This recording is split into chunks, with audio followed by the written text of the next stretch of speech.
Welcome back to Animal Crossing New Horizons. I'm Dear Darling. Shall we see what's going on our lovely island of Fawnhollow today? And just a reminder for you that because of we're coming up to day 1000 of Animal Crossing, I'm doing a Q&A. So if you check back on day 994, or if you go to my Twitter or you go to a Discord server, you can ask me any sort of question and I will answer it. Well, you know, asterisk, I'm not going to answer, like, if you're like, what's your social security number? I'm not going to answer that. You know, within reason, I will give you my best answer. Yeah, and honestly, it's pretty cool. Like a lot more people have asked questions I expected. Like I think I said I predicted like 3 questions or something. I think I was like 6, 7-ish right now. Let's see, 1, 2, 3, 4, and then there's like 2 more I think or 3 more on the YouTube videos itself. So yeah, about 7. It's pretty cool, not gonna lie. But anyway, hello there everyone. Right now, Fawnhallow at 6:06 p.m. on Thursday, December 15, 2022. Seasonal topic. Oh yes, so Christmas lights, of course. Yeah, so honestly, it makes me pretty happy to see that people are engaging it. People are interested enough that they like, you know, I guess it's not so much that they're interested enough in me that it makes me excited. It's more about they're interested enough in the things I do and invested enough in the stuff to, you know, partake, I suppose, in the community and that sort of thing. Because I've only got like 300 subscribers. The fact that like 7 people have like left a comment, it's still like 1 in 50 like engagement. For like this is like a big engagement as well. It's not even just like leaving a comment. It's like leaving an active comment based on something, or you know what I mean. It's like that seems like a pretty high ratio. Like imagine if 1 in 50 people. I don't know. Maybe that's not. I don't know. I'm just trying to think like what PewDiePie's got like. I don't know. I was gonna make a ballpark guess. I literally don't remember. 50 million, I think. Wait, do people always give us a seasonal wreath at the start of these seasons? I genuinely don't know. 1 in 50, if you're like 1 million people ask them a question on his Q&A, that'd be pretty good. Yeah, what was I going to say? What should we talk about today? That's a good question. Got my writing group later today with some of my friends. You might be like, have you written your story? And the answer is actually no. For probably the first time in forever, in the infamous words of Anna from Frozen. I've not actually finished my story. I've done like a third of it. Or a third of what I intend. I don't actually know how long it's going to be. It's actually like considerably shorter than it probably. I'm thinking it's longer than it actually will turn out to be, because you know I written this first third and I was like, it's actually quite short. So you know, I guess this will be a nice challenge to see. Basically, can I speed write this in 2 hours or so? Not that it really matters. It's not like it's a hard deadline when we do these stories or anything. It's not like, oh man, you must absolutely have a story by this point, otherwise it's, you know, you're wasting everyone's time. Well, obviously it's not like that. This is a very recreational thing we're doing with friends. But it's just, I've been really busy, of course, recently, so it's been hard. And it's doubled up the fact that I've been busy, and I also did not have a good idea for this prompt for a really long time. And even now, I don't think I have that great an idea. I'm just sort of doing it for the sake of doing it, because, you know, you should push through, even with, like, ideas that you're sort of, like, meh about, or, you know, think are bad or whatever. Because, you know, doing something through badly from the beginning to the end, provided it doesn't hurt anyone, you know. Don't take this advice if you're, like, a rocket scientist, or you know, you're like a traffic control officer. Obviously this is for like recreational, like creative projects and that sort of thing. You might as well just continue it through to the end, because it's still a learning experience in the end, is it not? So yeah, that story's come along. It's very last minute, and you know, a little bit of spoilers I suppose. It's actually finally the horror story that I kind of wanted to write. Horror-esque, you know. It's like I don't, you know, like my thoughts on horror is that I always like horror which sort of mimics a very creeping, like eerie atmosphere, like unsettling, not so much straight up like obviously gore horror I'm just like I'm fine with. It's just like it's not very interesting to me. I don't really care that much for slashers and comedic things. I'm the complete polar opposite to one of my good friends. He loves slasher horrors. Like we both like horror, but he loves the slasher, the horror, the comedy horror, that sort of thing, the things where he laughs and he's like, what an idiot, why were you walk in that room and die and like, you know, may get brutally maimed or something. And I understand it. Like I'm not saying he's like psychotic or anything. Like it's obviously a very big distinction, you know, being able to separate reality from fiction. That's obviously far into fiction, and it's sort of just like so cheesy, so theatrical, so campy, if to use the American slang for it, that it's amusing and entertaining. But me, I'm not really about that. I'm just like it's a bit of an eye roll for me, you know, to look at it. And I suppose that goes, you know, again to the sort of views I have on maybe like not my views I have on comedy, more my taste in comedy. I'm just like the cheesiness, I suppose, doesn't appeal to me. So bad it's so good, so bad it's good things don't necessarily appeal to me all that much. But the horror I always like is a lingering, like, sort of fear, the sensation, the environment, of the atmosphere, and the creeping horror, which is why I like, if you ask me what my favourite horror movie is all the time, my favourite horror movie, I would say, is Hereditary. It's so good for that sort of thing. The only thing I dislike about it is, like, towards the ending, it starts getting a bit more fantastical, where I'm just like, I don't like it as much. My favourite parts were definitely, like, the first third, or so, of that story, where it's like, this is a real horror, and the effect it's having on breaking that family is probably how I'd say, without sort of like spoiling things. So yeah, and my second favourite is Parasite. Parasite's more of a thriller, I would say, than like straight up horror, but it's sort of like, you know, I also really enjoyed it because of that, and I think it is the creeping atmosphere it has towards the end, and the way it perfectly blends comedy and horror is really good. I think I talked about Parasite before, actually, like ages ago when I first watched it. Well, I was like, I'm surprised I like this as much as I do, because it's mixing comedic and horror elements, which I often don't like the taste of together. So, you know, kudos to Parasite, or kudos to the director whose name I don't remember. I should know his name. He's a famous director. Let's see, director of Parasite, Bong Joon-ho. But yeah, what was I going to say about this? So this horror I'm writing is not going to be a slasher horror or anything like that. It's sort of like, it's actually, you know, I don't know why you're not even going to read this short story. Like, at some point I was thinking about this to myself. It's like, you know, like I upload these videos, like I upload my art and that sort of thing. I should really upload like the short stories I write or something somewhere. So I guess if that happens, you know, I'll let you know.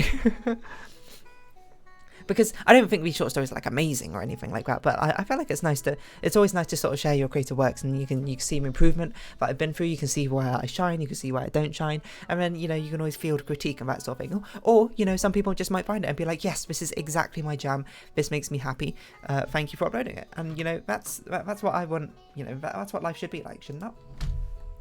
Excuse me, so I just sort of close this over here. Yeah, so what else was I going to say about this? So yeah, I really should upload it at some point.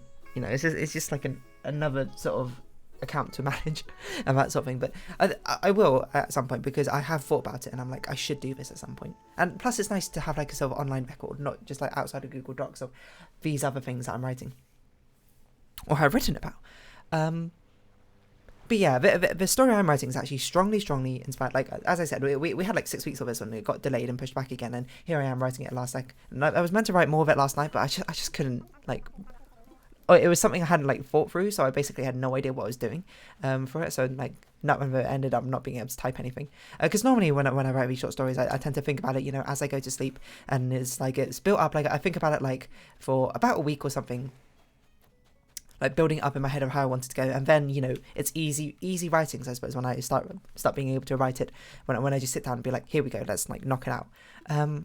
Well, not knock it out. I normally do it in like I'd say about four stages. You know, I'd have like my first like rough outline, and then I go through and like flesh out bits I've missed, and then I go through and like refine the bits, you know, make it cohesive, and then the fourth bit would just be like checking. That's at least how I write a story normally, and normally that's over several days. But this time, obviously, because it was not an idea that I've thought of for like a really long, until like basically like yesterday or a couple of days ago or something, because you know, it's just how it went. I just basically just had not thought it through in the slightest. So, you know, I thought about it a little bit last night. So it's going to be a bit of an expedited process. I'm literally not even sure if I'm going to have time to write the story, but we'll see how it goes. But it's a story which is strongly inspired by my favourite Vocaloid song. And you might be like, what on earth are you talking about? I'm not sure if it's my favourite anymore, but it was my favourite when I was younger. It is called The Tailor Shop of Enobizaka, I think. It's something like that. Hold on, let's see. Tailor Shop of Enobizaka. Oh, Mbizaka, not Enobizaka. Sung by Megaline Luca, who I know one of the people who comments quite often on my videos, has an avatar for them. Can't remember the name, like Cavalcadence, something like that. It's a thing, you know. If you comment on my videos, I will recognise you by your avatar. So if you change your avatar, I'm going to be like, who are you? Not actually. I'll probably be able to recognise you if I think about it, that sort of thing. But, you know, that was definitely what keeps in my mind. Like, not the name. Like, I can imagine the names of like the people who comment. Not the names. Sorry, the avatars of people who comment. But I legitimately cannot think of what most of your names are. But yeah, it's got the Tale of Mbizaka, which is basically as its own, because it's actually technically part of like this larger cinematic universe, which I don't really know much about, so I'm not gonna like. It's called like the Evilus Chronicles or something. I'm not gonna like even pretend I know what the rest of that's about, but I'm gonna take the story within the song as in its own right, and you can go listen to it, and you might be like, okay, what's so amazing about it? It's like, I don't know, it's just sort of my taste in songs, isn't it? But basically, it's a story about a young woman who works in a tailor shop in the town called Mbizaka, and it's basically about the delusions of a woman who is madly in love with someone who doesn't know they exist, kind of. So it's basically with a woman, spoilers I suppose, a woman starts out being like, oh, it's a narrated story where there was a woman who was so very skillful, who lived in the store or whatever, and really her life would be perfect if it wasn't for the fact that her husband is cheating on her. There's a word for it, like there's a word I'm trying to find here, but it wasn't cheating, but that's the word that came to mind. Yeah, no, it wasn't for that. And then she goes on to be like, oh, but still, I just bury my head in my work, and that's the important thing. And like the first time in the first verse, she goes like, oh yeah, and then like I saw my husband on the street who's at next to her, who's at next to him. It's a lady dressed in a beautiful red kimono. And then she was like, oh, I couldn't bear the sight, so I ran away. And then she's like, oh, the chorus comes again, back to my work or something. And she's like cutting up like red fabric or something. And then because of the spoilers I gave you, you could probably start to see what's going. And the second verse is the same sort of thing, being like, oh, you're with a woman with like a beautiful green like obi sash around her waist or something. And then, how dare you, like, whatever, be like, I can't quite remember the plot, but anyway, then the chorus comes again, and she's cutting up like green sash or whatever. And then the last verse, she's like, wow, how dare you, because she sees him with a young girl and is like, wow, you are just like disgusting. You're an absolute creep.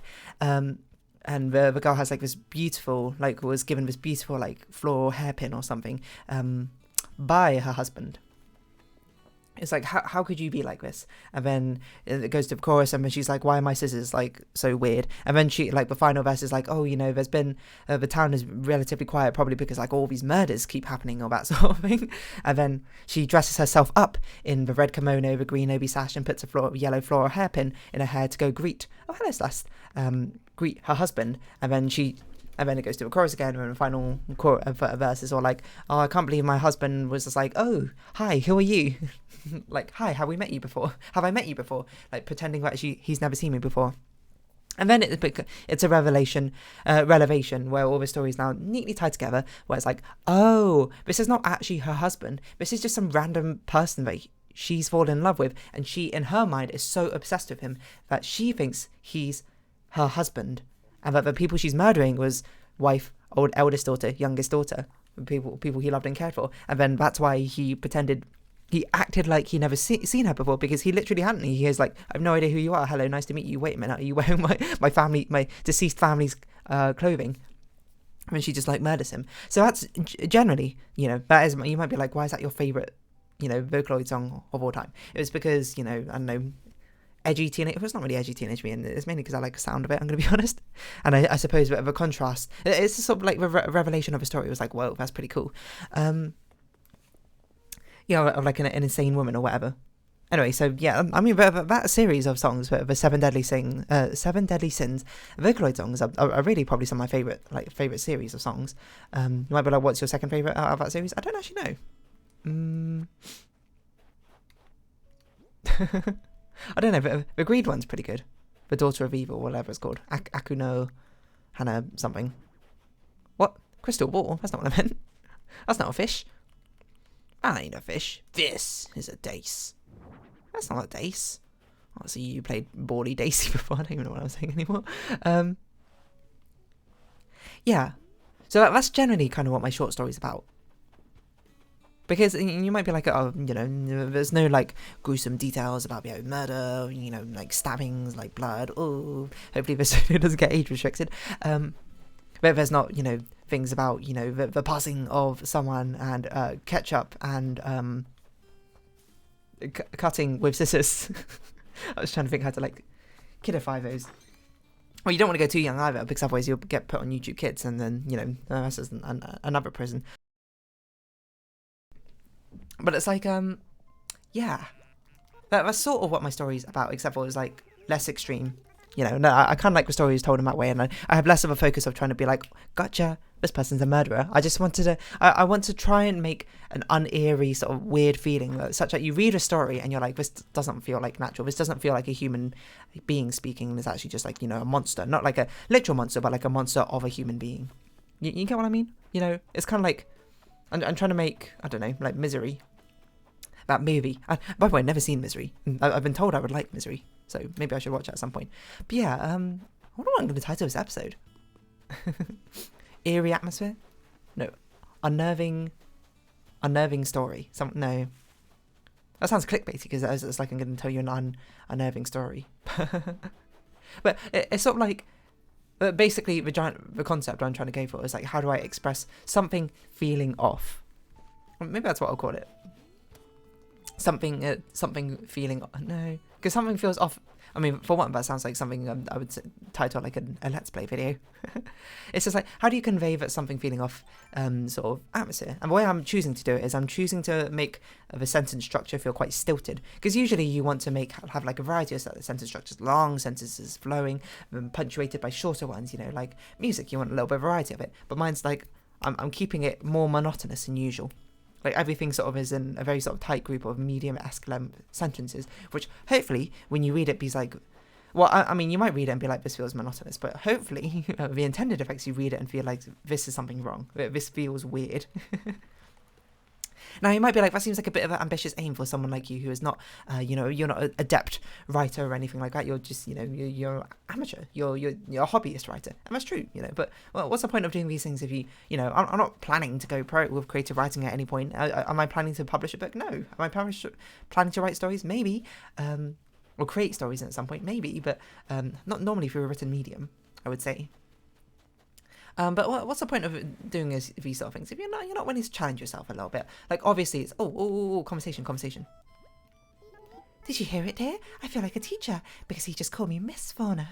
Wait, hold on. Is your voice a raspy voice? No, your voice is a clear voice. Yeah, Lily's a raspy voice. Maybe I should be calling you Mr. Rondo. Bro, it would be nice to be called boss, just so I could see what it feels like to be in charge of something. Okay, let's see. Boss, we need a decision right now on the carpet colour for our office. Grey or blue? Really? Right now? Okay, I want to say blue. No, wait, grey's good. Isn't that based? I sprained my brain. I don't think that's a conversation I've seen before as well. So yeah, I guess eerie atmosphere might be eerie dialogue? Unnerving dialogue. Maybe that's what... unnerving... Yeah, I'm going to call it unnerving dialogue. I think probably this title, if I don't, then clearly I changed my mind at some point, or I thought of a better title. But yeah, it's sort of like, how do you convey that, like, in writing? Because I learned a lot by doing these sort of writing things, because obviously, well, no, not obviously, in fact, it's not obvious at all. I don't know why I led with that. It's sort of just my filler word. But when I started writing like these stories, it would be often I would just think of like a movie, like a short like movie clip or film, not like one which exists, but I create one in my mind and visualize it and then be like, all right, let's just translate that into like a written assignment. But you know, you can't really do, I mean, you can do that to a certain degree. You can do that to like build out like kind of how you intend the story to go, but it's not how you can really, you can't just write the story literally describing what happens on the screen, because you know, a written medium is different from a visual medium. There's a lot more you can convey in visual medium in just like a couple of frames than you can with a written medium. If you do the same thing with a written medium, you're going to have like a massive, you know, huge descriptive thing, and then you have Far From a Madding Crowd, which, you know, I mean, no offense to you, Thomas Hardy, but you know, there's a lot of description in that book from what I recalled back in my English lit GCSE days. But yeah. Hello, what's up, Rowan? So you just got to be sort of picky and careful about the words you have. You only have so many before, you know, it's not like you got a word limit per se, but you know, you don't want to hit like some sort of word fatigue. But anyway, I'm going to write the story. we'll see how it turns out. I guess you'll find out tomorrow if I actually manage to finish it in time, or even if I like it. But for now, I'm going to round off this episode here. So if you have been watching, thank you very much. It's been Animal Crossing New Horizons. I've been Dear Darling. Likes, comments, subscription, shares are greatly appreciated. Twitter, Discord down below. I hope we can see each other again. But for now, it's our farewell. So until next time, bye-bye for now.